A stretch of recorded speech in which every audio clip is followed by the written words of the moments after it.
Warning, this video contains rumors, speculation, strong opinions,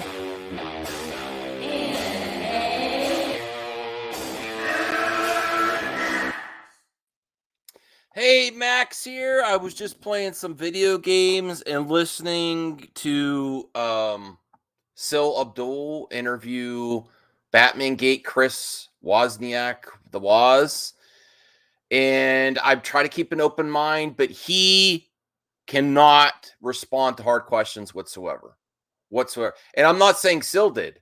Actually, someone that I'm not really a huge fan of, the script doctor, provided some hard questions. And I didn't even fit, I'm like an hour 40 into this interview, and he just has no strong arguments when he's pressured. And again, the script doctor said plausible deniability. How can you prove, just because you sent an email, how can you prove that Urslan, I think his name is, the producer of the Batman, read your stuff and took it? And he doesn't even answer the question. He just says, well, the character plotting, he doesn't answer the question twice. I'm going to go to 2 timestamps here. I'll put the whole interview in the description. But at 48 minutes, I did 2 timestamps, and at an hour 20, both times the script doctor tries to push him back a little bit and say, well, how can you prove? Well, here, just listen to this. Let me make sure the audio is there first. I apologize. I always do that. I think I press it, but I just want to make sure because I don't want to record this twice. Okay. All right, here we go. And I think he destroys himself. Even if you've given this guy the benefit of the doubt, after you see the Indiegogo, these are the 2 most important parts of this whole interview. And it's not done by Sil, it's done by Script Doctor, PhD, who is a known fandom menace dude that has his own axe to grind against Hollywood, maybe more conservative leaning, that doesn't feel it's a lot of work. I don't know. I've seen him around. But Chris is got his ducks in a row because there's definitely some uncanny similarities here. But the only thing I would rebut is the fact that I've worked in Hollywood for 17 years. I have read at now minimum. This is a really, really good point that Script Doctor brings up right away. And I think Script Doctor is actually being very nice to him. But I just don't think Script Doctor really 100% believes this bullshit. I really don't. I think Sil's also trying to be nice to a guest. I understand. I'm going to be understanding as Sil. I understand when you have a guest on, you want to try to be nice. But he's got a lot of legs to stand on. I don't think he does. And when pressured with these difficult questions that would come up if you had a legal battle, these are what the lawyers in the court are going to want to know. This type of question. So I appreciate Script Doctor providing this. This was much better interview than I was expecting because Script Doctor was there. 10,000 screenplays. And I will tell you this, the statistical likelihood of similar plots and plot beat structures is a lot higher than you'd ever want to believe or admit. Yes, exactly. They're downplaying that. There's a lot of overlap with a lot of screenplays, and you don't want to, and he especially may not want to admit that. This is a great question. Actually, let me go back to replay that. I've read at minimum 10,000 screenplays. And I will tell you this, the statistical likelihood of similar plots and plot beat structures is a lot higher than you'd ever want to believe or admit. Yes, it's higher. I'm talking 15 to 20%. Yes. So it can happen. But you have a variable that's different, though, is that you actually... Okay, so now he says, but you have a variable that's different. You have a through line that proves that you have connections to Michael Urslan in the production. And that's where in hour 20, Script Doctor brings this up again, where for this initial point, he'd say, well, if you have a strong connect, even though there's that's 15 to 20% likelihood with all the scripts out there that you're going to have some crossover plot points.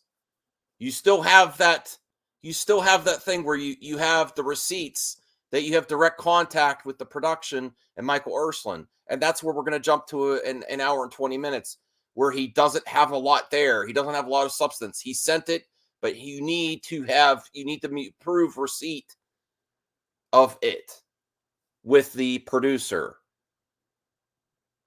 Besides all this, what I think are coincidences and a lot of crossover, especially when you're dealing with Batman. You know, you're dealing with a well-known IP here.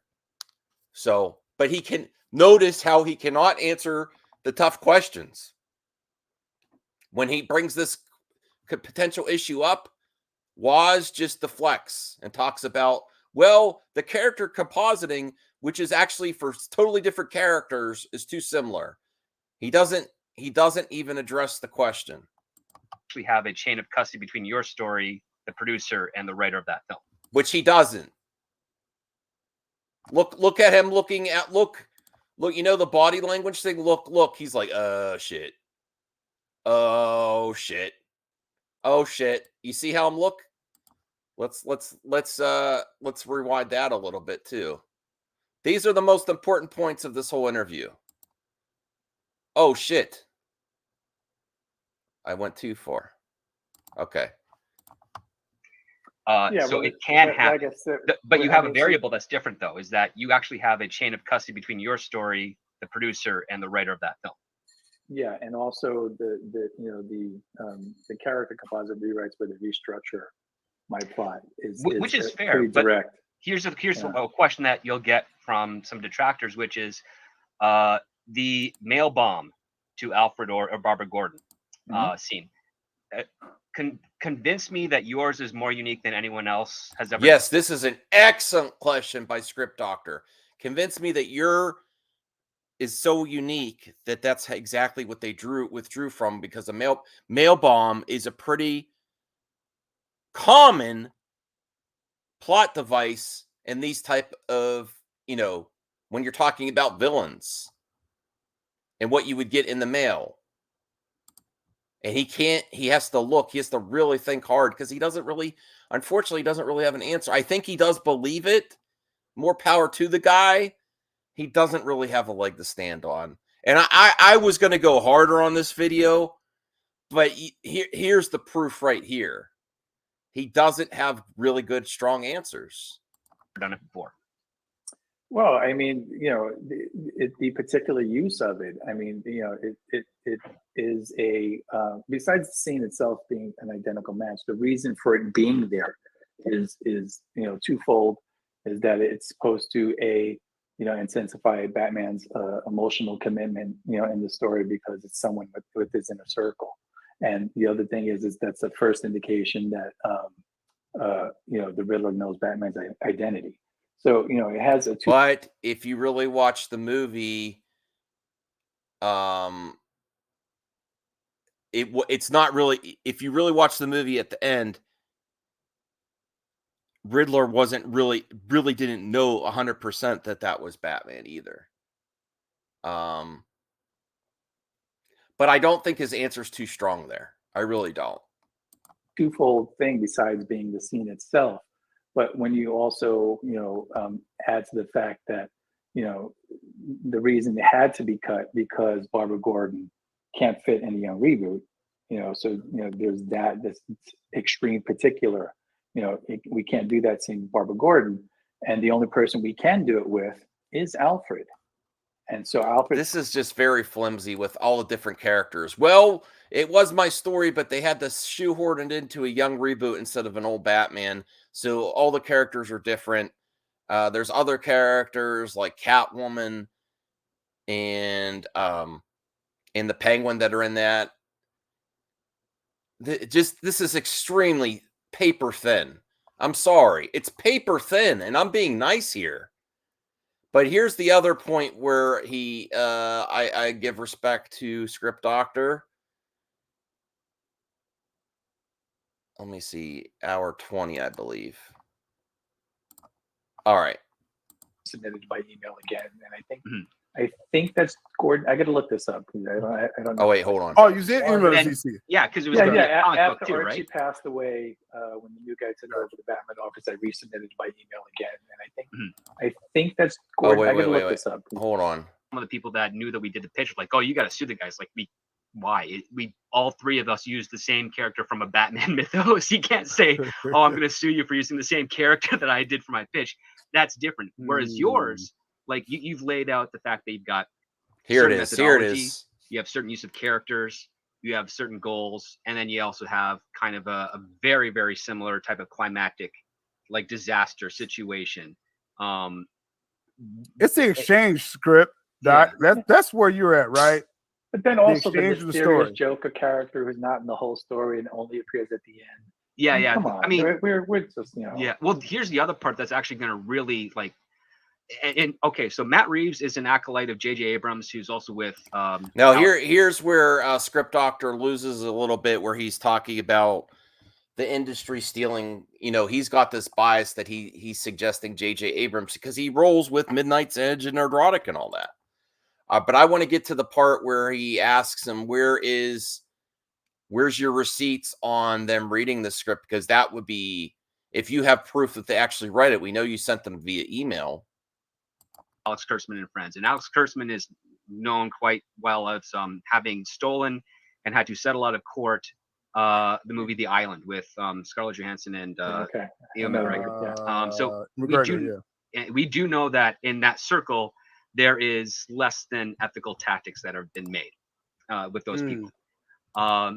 This is all news to me. I've gotten private messages about some of the people we were talking about. You know, So here's the other part too, and this is far more common in Hollywood. So producers love great writers, directors, and they will always make more money by negotiating a deal with that person than they would by stealing it. Because if they steal it, you get up a situation with an accusation and a lawsuit, and nobody wants to deal with that because it eats into their potential profits, especially if it's a hit movie or a hit TV show. So that's why, because theft does happen in Hollywood, but on the aggregate side. I apologize. I didn't want to miss the important part, so I rewound too much, and I'm sorry. I just wanted to make sure we don't miss the important part here, because this is another good question for Chris Wozniak, and I don't think his answer is that great. I think it's pretty flimsy as well, along with the evidence that he suggests. Side of things compared to how many things are in the workshop, how many things get produced, the theft is so minor, it's almost negligible. But on the independent side of things, it's obscene. Now you've got this weird situation here because, but keep in mind, this is at the beginning of the interview when Script Doctor came on. He's like, the other crossover, you'd be surprised how many similar plot devices are in multiple scripts. About 15 to 20% have similar stuff. And he said, but the thing that makes your situation more unique is that you have a direct line to the producer of the Batman.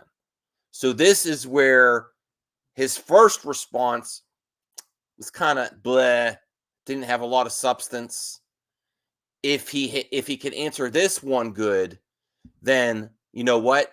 You have a direct line to the producer, Michael Ursulin, or whatever his name is, and you have the receipts that he read your script and all that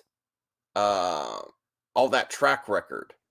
He said that, and this is where Script Doctor said, and you may have a unique situation, but he cannot substantiate that. Maybe when BatmanGate Episode 3 video comes out, if he can really prove that the producer read his script instead of him just sending it and no response, then that may be something.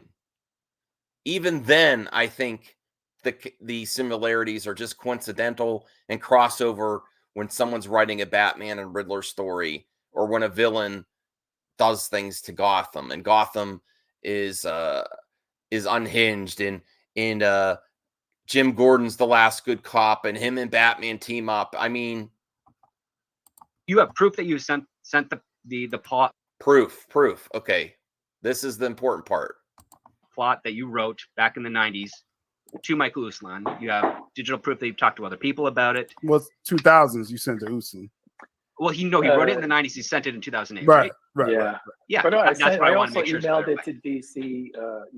like Oh, you did 2001. email the Then- CC. Yeah, because it was Yeah, gonna be a yeah. comic book After too, Archie right? passed away, when the new guy took over the Batman office, I resubmitted by email again, and I think that's Gordon. I got to look this up. I don't know, but it was I think it's Jordan Gorfinkel was the Batman editor now. But you got a digital trail with that. I got to go Yeah. look. Yeah. Which is all actually really, really good. The only thing, because again, you're going to get weird, well, not so much weird, but fairly logical ones. Like, for instance, saying, oh, because Michael Uslan didn't reply to your email, there is a possibility your email went to junk or spam folder and he quote unquote never got it. I mean, That's when we come back to those character composite rewrites. See, he completely changes the subject. That's where we get those character composite rewrites that are completely different characters. What? You're not answering the question. He completely skates past it, deflects to something else that's not proven, that's very flimsy. This character composite thing, that bullshit that he keeps coming back to, is for different characters. He's like, well, this happens when you can't have a character. It's for a young Batman when he wrote it for an old Batman. So all the characters are different. There's other characters in there, and he still won't release the damn plot treatment. Release it so people can see and judge for themselves. Then you might actually garner real backing instead of this bullshit with Indiegogo and stuff. Release it. This is bullshit. All this going around the YouTube channels. If it's that strong, let's see the whole plot treatment instead of cherry picking things that are somewhat similar that really you don't have a leg to stand on. And you don't have proof that Michael Uslan actually read it or responded. You sent him an email. Okay. Right. So we're True. that they use my particular story. So, That is true. But at the same time, those story beats and those character composite stuff can always be argued, especially in like a WGA tribunal, that those types of beats are very general, very abstract. Yes. And anyone can come to a conclusion with them and put them in similar formulas. But it's a difficult argument too. Don't cut him off, Sil. Don't cut him off. That's perfect. Yes. Before Chris answers that, because I do want you to make this very clear, Chris, what you're saying with that. I've been holding up Hot Takes Tuesdays for like an hour now, so I want to address this real quick. But Chris, I do want you to break down this whole character composites and rewrite. I want you to make it very clear what you're saying with that. What does that have to do with him asking where's the receipt that you sent it to Michael? Sil effed up there. Maybe Sil didn't do intentionally because he's looking at the chat. He's looking at those sweet, sweet super chats coming in. But he completely effed up. That was the most pivotal part of this whole goddamn interview so far.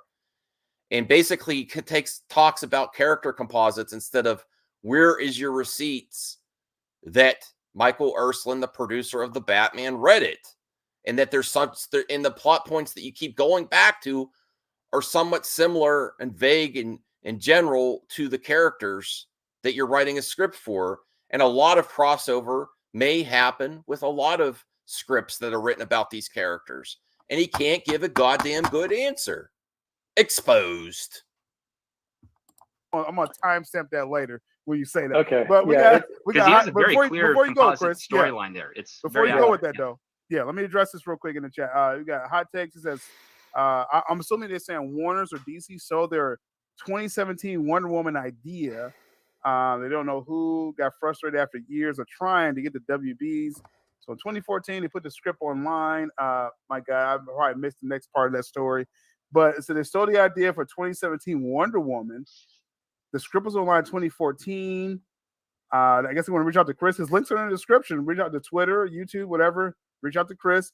It says, way too many coincidences. People just think you're crazy when you tell them. So yeah, Hot Tech Season. Yeah, the links are there. If you want to reach out to Chris, his Twitter's in the description right now. Yeah, hit him up with that. Chris, I want you to define, because you know, Script Doc again, he's looking at, I want to speak for you, Script, but you believe what Chris is saying, but you're saying the legal part of this. Yes. Oh, no, I believe Chris wholeheartedly. I think he has a very convincing argument just on the nature of the things.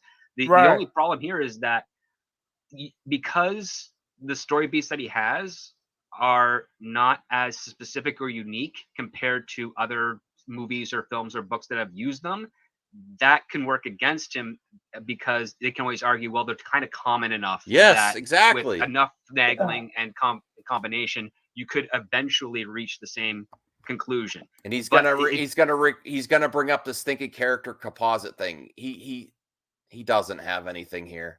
Again, it's it's a tumultuous type of argument because you have the paper Plausible trail saying, "Oh, this is deniability. what I've done," and I've been kind of revising and working on this story off and on, or whatever, for 20 years ish. No, I wrote it whole cloth in 1990.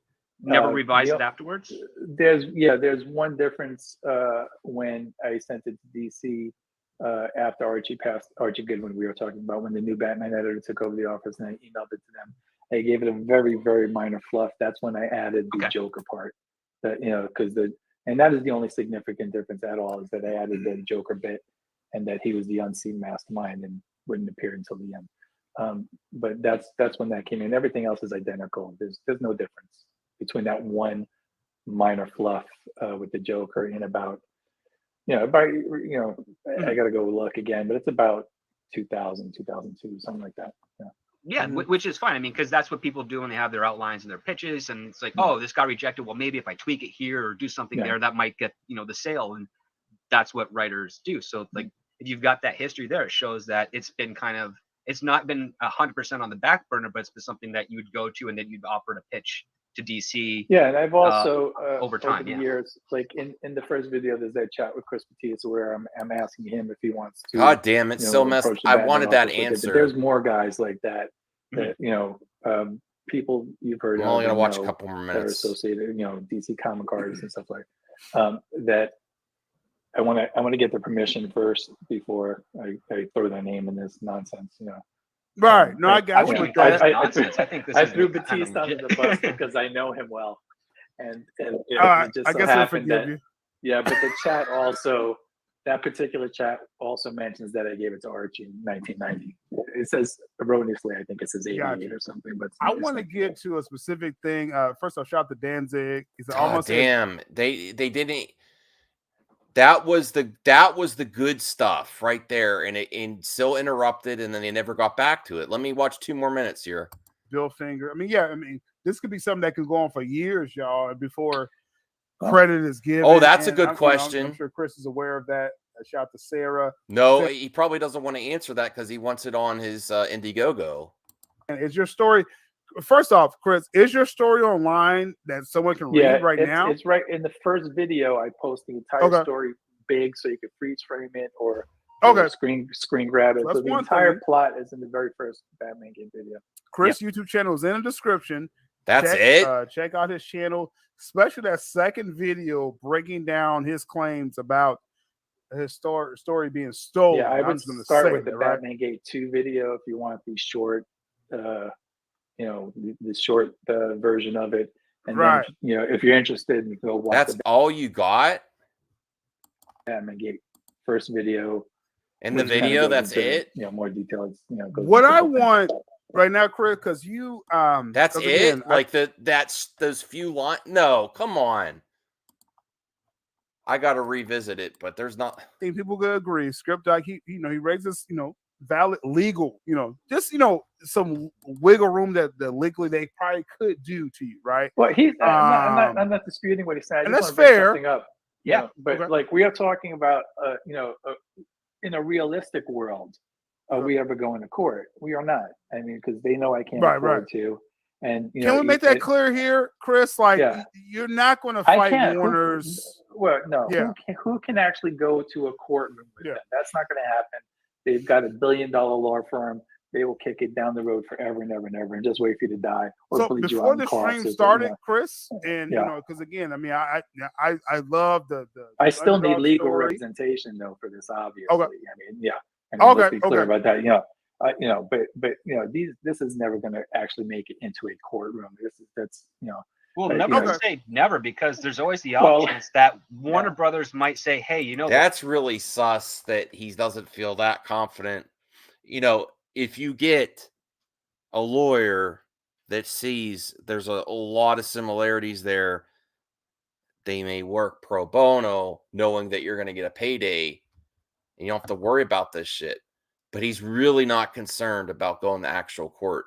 And I know later on, RJ gave a super chat, and he's like, well, that's not really for legal fees. And he's launching an Indiegogo soon for another comic. What? This isn't cool. Something happened with this producer, this writer, with this comic book artist and writer. There is a very slim possibility that they say, hey, we will support you. We won't financially put the bill, the legal fees or anything of that.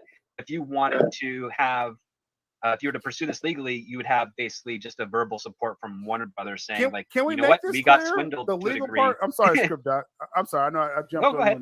That would be a but crazy turn just- of events. It would just be, for yeah. the chat, Chris, because I want to make this very clear when they leave this stream. Legal representation. Are you seeking it or not? Yeah, I'll make- absolutely. Yeah, but I mean, but I need someone to come in that has the resources to take on, to do this on contingency. Mhm. I can't afford to go I'll to say it court like with people this, like this. Yeah. because I've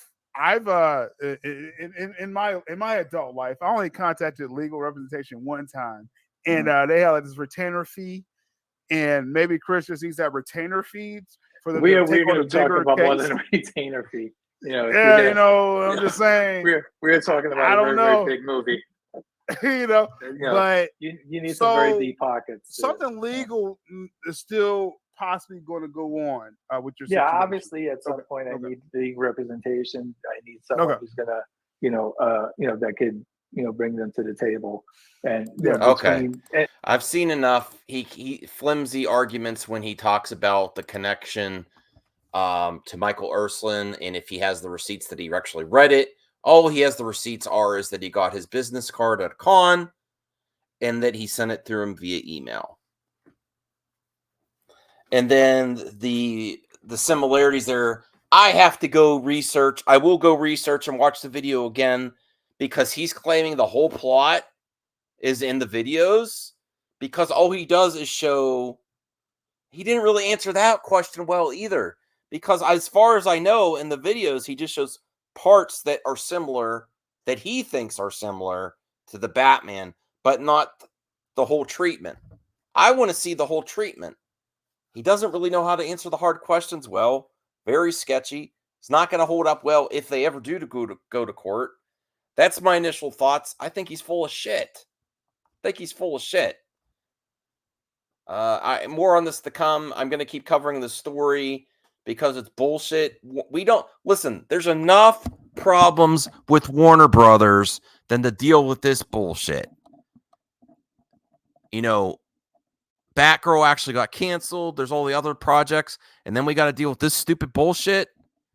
I think people are looking for ammunition to go against Warner Brothers. I think their biases are clouding their judgment to hear what they want to hear, because they want to not like Matt Reeves, the Batman. But if you make these claims, you got to substantiate them with receipts. This man doesn't have receipts. And if that's as much as I want to see the whole plot treatment, I got to go back. I don't think the whole story is in the videos. What? Was in the first video? No, was it? The whole story wasn't there. I want to see the whole story in context instead of cherry picking your bullshit. All right, I got to get to bed. Bye.